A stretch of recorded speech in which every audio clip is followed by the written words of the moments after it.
I worked multiple jobs, giving my spoiled sister $3,000 every week to chase her dreams. But she betrayed me, stole my identity, and took out a $50,000 loan, planning to escape to Europe. I stayed quiet, sent one simple email, and waited. The moment she landed, she called me screaming in panic. I just laughed. She thought she had won. She thought I was too weak to fight back. But this time, I was the one pulling the strings, and she never even saw it coming. I've always known my place in this family.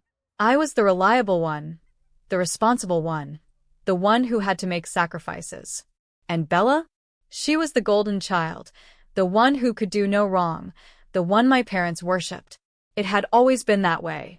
From the time we were kids, it was clear that Bella was special. At least, that's what my parents told me. She was beautiful, talented, charming. Everything I wasn't. I was the quiet, practical one. While Bella got ballet lessons and fancy dresses, I was the one cleaning up after her messes. When she broke something, I fixed it. When she got in trouble, I covered for her. It was just expected. By the time we were adults, nothing had changed. I worked multiple jobs just to keep our family afloat, while Bella lived a life of luxury on my dime. Mom and Dad never said it outright, but I knew they saw me as her provider. It wasn't even a discussion. It was just the way things were. At first, I convinced myself it was temporary. That Bella just needed a little help. That her dreams were worth it. She wanted to be an actress, and in my mother's eyes, that meant we all had to invest in her future. Just until she makes it big, Amelia, Mom would say. You wouldn't want your sister to struggle, would you? So I worked morning shifts at a diner, night shifts cleaning offices, and picked up bookkeeping jobs on the side. 3 jobs. No vacations. No nights out.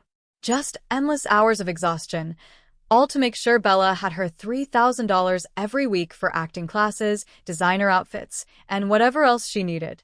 And what did she do? Nothing. She didn't have a job.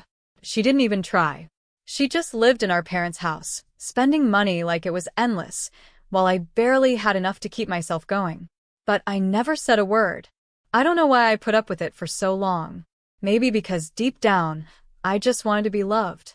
Maybe I hoped that one day, they would see me. That Bella would see me. Then came the moment that changed everything. It started with a letter. A cold, impersonal letter from the bank, informing me that I had been approved for a $50,000 loan. Except, I had never applied for one. At first, I thought it was a mistake. Some clerical error. But as I dug deeper, reality hit me like a truck. My bank account was drained. My credit cards maxed out. Multiple loans had been taken out in my name. I couldn't breathe. My hands shook as I looked through the statements, the transactions, the forged signatures. Bella's handwriting. She had stolen my identity. She had taken everything. I sat there, staring at the numbers, feeling something inside me snap. I had given her everything. Everything. And it still wasn't enough. I wanted to scream, to cry, to confront her, to demand to know why. But then, something inside me went cold. No. Not this time. I wasn't going to beg. I wasn't going to argue. I was going to wait. For the first time in my life, I didn't react.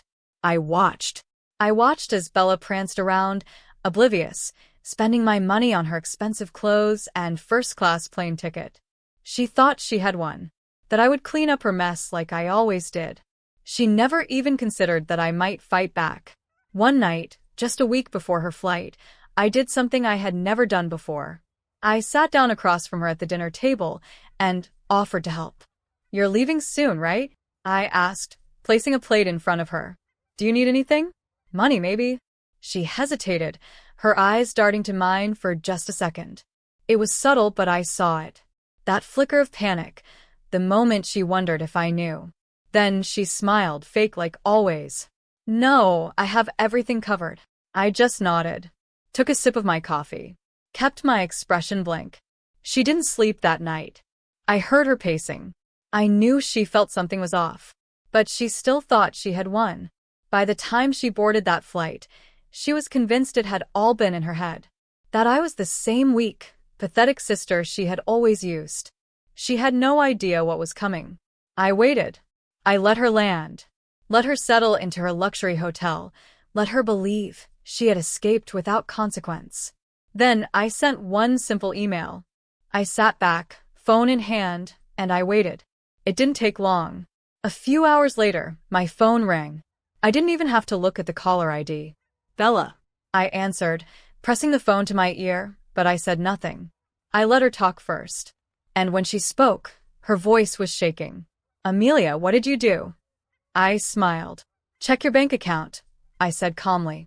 I heard the rustling of fabric, the frantic clicks of a keyboard, a sharp intake of breath. Then a scream. Where is my money? What did you do? I leaned back in my chair, finally allowing myself to enjoy this moment. You mean my money? I asked. Because the bank doesn't seem to think it's yours anymore. Funny how that works. She was panicking now. Amelia, you don't understand. I was going to pay you back. I almost laughed. Almost. Well, I said, glancing at the clock. I guess you'll have to explain that to the police. Silence. Then, the loud, desperate pounding on her hotel door. Bella Carter? A deep voice. Firm. The police. Her sharp, ragged breath filled my ear. Amelia, please, she whispered. Don't do this. I'm your sister. I let out a slow, satisfied breath. You should have thought about that before you stole from me. And then, before she could say another word, I hung up. I set my phone down, staring at the screen, letting the weight of it settle in. For the first time in my life, I had finally won. The moment I hung up the phone, I felt something I had never felt before. Power. For years, I had been the one left behind, the one expected to clean up after Bella, to make sacrifices while she thrived. But this time, she was the one who had to suffer the consequences. I imagined her standing there in that lavish hotel room, surrounded by expensive clothes, her suitcase half-packed for some glamorous event. Except now she had nothing. No money, no way out. Just a door separating her from the reality she had created for herself. I didn't have to wonder what happened next. The police were efficient. I had given them every document, every signed loan agreement, every fraudulent transaction linked to Bella's name. By the time she realized she had been caught, they had already traced her location. And so, when the knocking on her hotel door turned into pounding, when she hesitated for just a second too long, they forced their way in. I pictured her scrambling, searching for an excuse, trying to spin a lie that would get her out of this. Maybe she thought she could cry her way out of it, flash the same innocent smile that had fooled people her whole life. But it wouldn't work this time. Because I wasn't there to save her. I imagined her screaming my name as they dragged her away, but I didn't feel guilty. Not even a little. For the first time, I felt free. But freedom is a funny thing. It doesn't happen all at once. It creeps in slowly, filling the spaces that used to be occupied by fear and exhaustion. At first, I wasn't sure what to do with it. I had spent so many years living for someone else. Every paycheck, every decision had been for Bella. Without that burden, I felt lost. I quit my night cleaning job first. I walked into the office, handed in my resignation, and for the first time, I didn't care about how they would cover my shifts. Then, I cut my hours at the diner, only working enough to support myself. For the first time, my money was mine. I got my credit fixed, thanks to the bank reversing the fraudulent charges. I moved into a better apartment, not big, not fancy, but comfortable. And slowly, I started figuring out what it meant to live for me. Then the letters started coming. I had expected them, of course.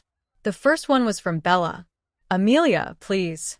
You have to help me. You don't understand what it's like here. They're treating me like a criminal. I had laughed at that. She was a criminal. But to Bella, the idea that actions had consequences was unthinkable. I didn't respond. Then came the letters from my parents. Amelia, you've done enough. You've made your point. She's your sister. You need to fix this. Amelia, your mother isn't well. The stress of this is too much for her. If you care about this family, you'll drop the charges. Amelia, we've lost everything. The loans, the legal fees. We don't have a house anymore. We have nowhere to go. You need to send us money. Need. That was all they ever said to me. Not once did anyone ask if I was okay, if I needed anything. But for once, I had an answer. No. I owed them nothing. Still, I let them beg. I let them sit in the mess they had made, just like they had made me sit in mine for years. And the longer I ignored them, the more desperate they became. One day, I got a call from a number I didn't recognize.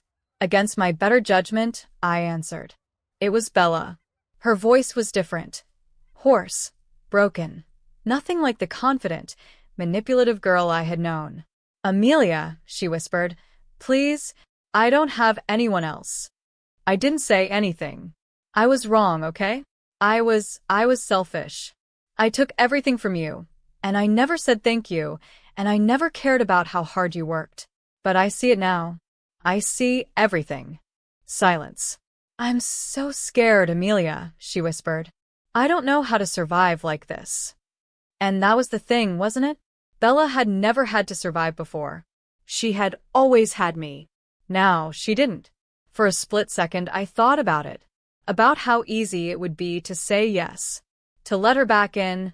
To fix things like I always did. But then I remembered. I remembered every night I spent working while she was out partying. I remembered every bill I paid while she shopped for designer clothes. I remembered how easily she had thrown me away. I took a deep breath. And then, for the first time in my life, I said the words I never thought I would say. You're not my problem anymore. She let out a broken sob. And then I hung up. I sat there for a long time, staring at the phone, waiting for the guilt to come. But it never did. Because for the first time in my life, I had finally chosen myself. Silence has a way of filling the spaces people leave behind. When I finally cut my family off, I expected to feel regret, or, at the very least, loneliness. But what I felt was relief. It was strange at first, living without the constant weight of their demands on my shoulders. For the first time in my life, I could breathe. But Bella? She was drowning. I knew this because, despite my best efforts, she still found ways to reach me. Letters from prison, phone calls from unknown numbers, messages sent through people I barely remembered from our childhood. Each one more desperate than the last. Amelia, please. I can't survive here. You don't understand what it's like. I know I messed up, but I've changed. Please just help me get out. I'll do anything. I don't belong here, Amelia. I'm not like these people. I don't know how to be like this. You have to help me. It was always me. The one she had used, discarded, stolen from. Now I was her only hope.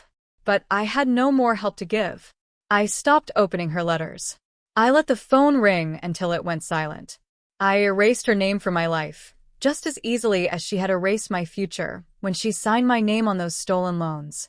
Still, it haunted me, the knowledge that for the first time in her life, Bella was truly, completely alone.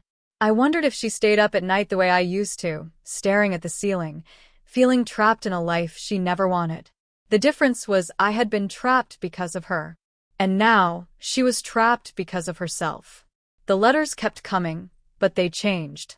The pleas for help turned into something else, something darker. I wish you had never been born. Do you think this makes you better than me? You're pathetic. You'll always be pathetic. You think you've won? You haven't. You're just as alone as I am. That one made me pause. Because for a brief moment, I wondered if it was true. After all, what did I have? No family. No close friends. I had spent my entire life working for someone else, and now that she was gone, I had nothing. But then I remembered. I had peace. And that was worth more than anything Bella or my parents had ever given me. Months passed. I barely thought about her. Life became something new, something mine. I started making plans for the future, something I had never allowed myself to do before. And then one evening I got a call. Not from Bella.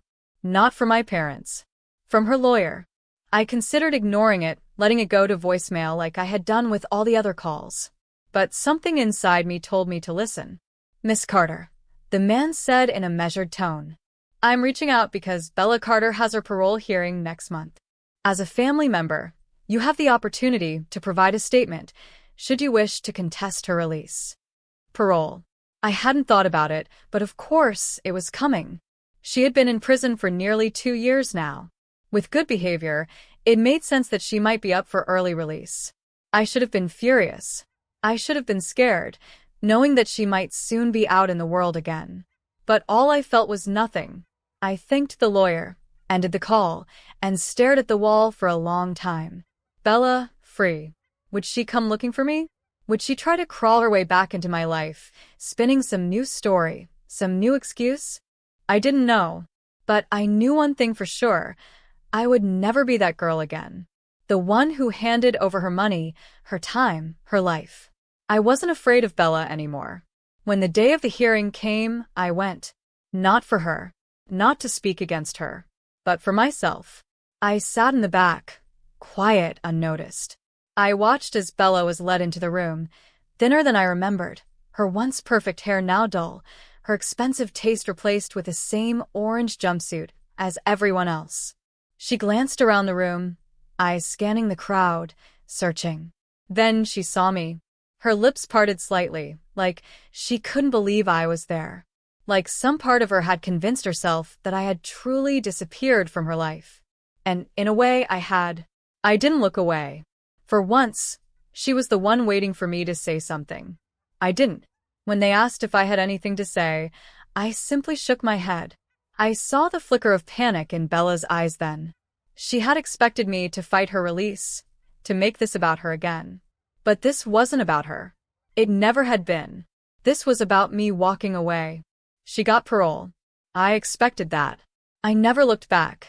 And when, a few weeks later, another call came, one last desperate attempt to pull me back in, I didn't answer. Because I had finally chosen myself. I never expected peace to feel so empty.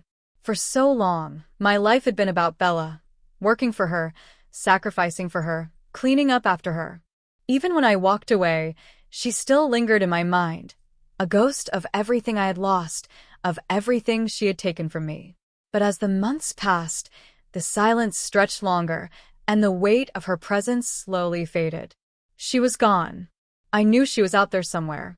After her parole, she had nowhere to go. Our parents had disappeared from my life, and as far as I knew, they had disappeared from hers, too. I thought maybe she'd try to reach out again, but she never did. Maybe she finally understood that I meant it when I walked away. Maybe, for the first time in her life, she was learning to survive on her own. I should have felt victorious. I should have been happy. After all, this was what I wanted. A life without her, without my parents, without the weight of being the one who had to fix everything. And yet, sometimes, in the quiet of the night, I found myself reaching for my phone, as if expecting a call that would never come. One evening, I was sitting in my small but cozy apartment, drinking tea and reading a book, things I never had time for before.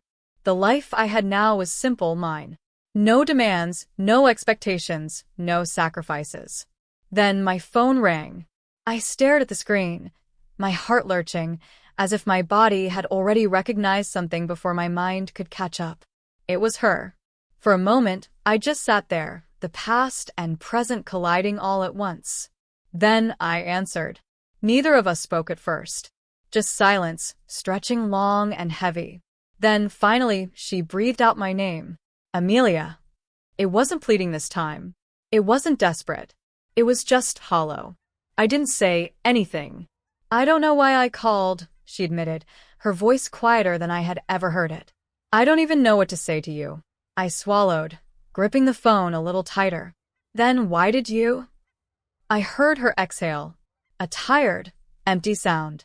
Because I don't have anyone else. It was the truth.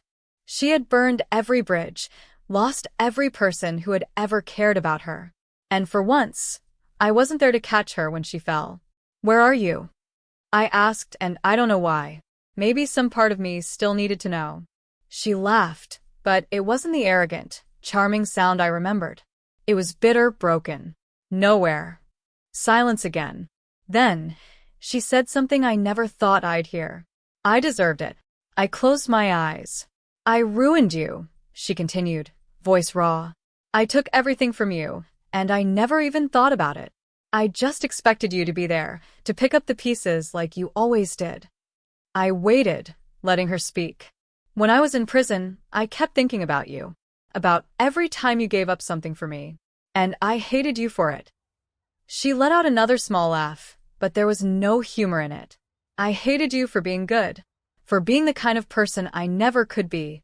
And then, when I had nothing left, I hated you for leaving me behind. I pressed my fingers against my temple, feeling something deep inside me crack, but not break. I don't expect you to forgive me, she said. And I don't deserve it. She trailed off. I don't even know why I'm calling you. Maybe she thought I would say something. Maybe she hoped that I would tell her that it was okay, that I still cared, that she wasn't alone. But I had spent my entire life being that person. And I wasn't anymore. I hope you find something, Bella, I finally said. Whatever it is you're looking for. A shaky breath. Yeah, she murmured. Me too.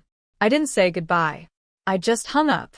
And as I sat there in the quiet, the weight of the past pressing around me, I realized something. For the first time, I felt free.